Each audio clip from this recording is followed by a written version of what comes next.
Hello, it's Elena Gordon, broker of record of Remax Gordon Group Realty. And now the Toronto Real Estate Board stats are out and it's good time to discuss them. Let's start from the economic indicators. The GDP growth is up, it's 2.1%. Toronto employment growth is up, it's 2%. Toronto unemployment rate is stable, it didn't change, it's 8%. Inflation went down to very good result, 1.6%. And why I'm saying it's a good result? Because the target rate for the Toronto Real Estate Board was 2%, and we were expecting to get there in the second part of the next year, but we got there now, and it's good. And as a result, we have a Bank of Canada overnight rate, it went down. In October this year, it was 3.8%, and actually it's 3.75%, it just rounded. And prime rate in major Canadian banks are 6%, and it's rounded to, it's 5.95. It sounds better, right? And all the mortgage rates, as you can see, they went down. Next will be total residential transaction. And if you look at this number, it looks very encouraging because we sold 44.4% more than last year. That means the buyers who was sitting on the fence, they get more confident and they see the rates goes down, and when the rates goes down, the price goes up. They start to be active and start to get back to the market and start buying. And as a result, you can see that if we look at the seasonal adjustments, October this year to compare with September this year, we had a 14% increase. And for 1 month, it's a very good number. Next, we will see on the average selling price. And if we look on the average selling price, it didn't have much change. Average selling price, we have just 1.1% difference in the selling price. And you probably will ask how comes. We sold 44% more and the price went up just 1.1%. I will explain it. Like, we had a lot of inventory on the market. Now we start to little by little eat up this inventory, and when the inventory will get to the point it will start go down, the prices will go up much faster. And if we look at the seasonal adjustments, just from the October to September this year, the price went up 1.5%. And you can see that this change even bigger than the change over the year. That shows you all the movement starting to get now. We're going to have a good market soon. Now, new listings. We have just 4.3% more listings to compare to October last year.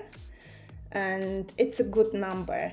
If we look at the sales to new listing ratio, it's changed by 12%. We had it 31% and now it's 43%. I just want to remind you that this ratio shows what market we are. Up to 40% we are on the buyer's market. 40 to 60% we are on the balance market, and when we are over 60% it's a seller's market. And October last year we were clearly on the buyer's market.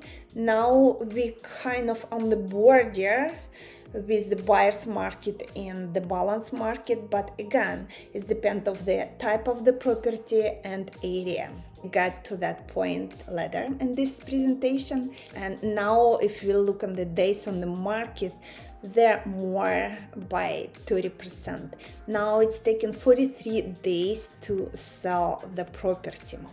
How I will explain it? I think the sellers, they see the growing demand, they see the rates going down. That means the price will go up very soon, and they're thinking, unless they're under pressure to sell right now, they trying to hold their price because they think not this buyer I will get another buyer who will pay me the fair price for my house.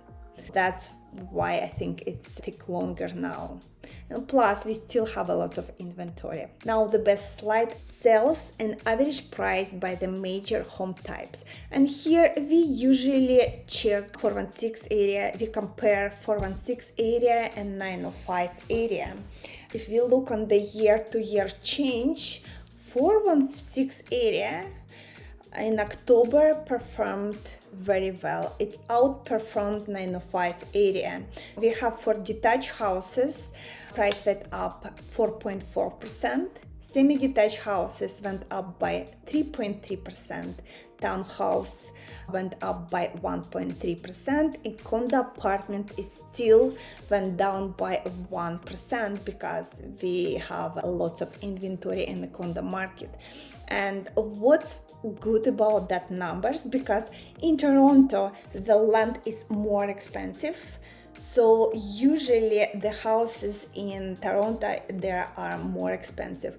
If you look on detached average selling price, it's 1.778,855. And it's pretty high selling price, right?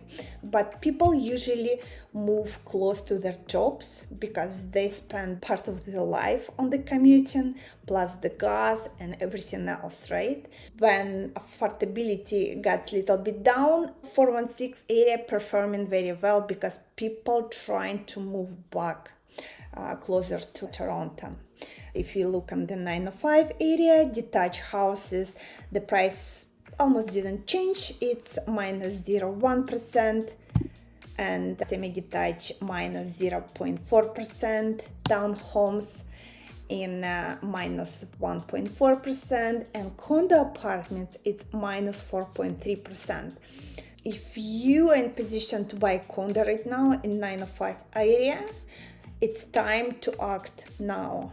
As one of my buyers, we got a great deal in 905 area for the condo, and it was actually new construction. We got a really good price. Now let's summarize everything. Basically, we have great news right now because inflation went down to 1.6%, even though expected target rate for central bank was 2%, and we're expecting to get there in the second part of the next year. And as a result, the prime rate went down and it's now 5.95, and it shows some hope to our buyers, and they are start to getting back to the market, and as a result we see more sales. In October we sold 44.4% more compared to October last year, and I think it's a good sign. But if we look on the average price, it still went up just 1.1%. For sure, it's a little bit different for different areas, but the price didn't go up yet. It's a good time to buy if you are in position to buy. And if you want to buy, just give me a call, we have a talk.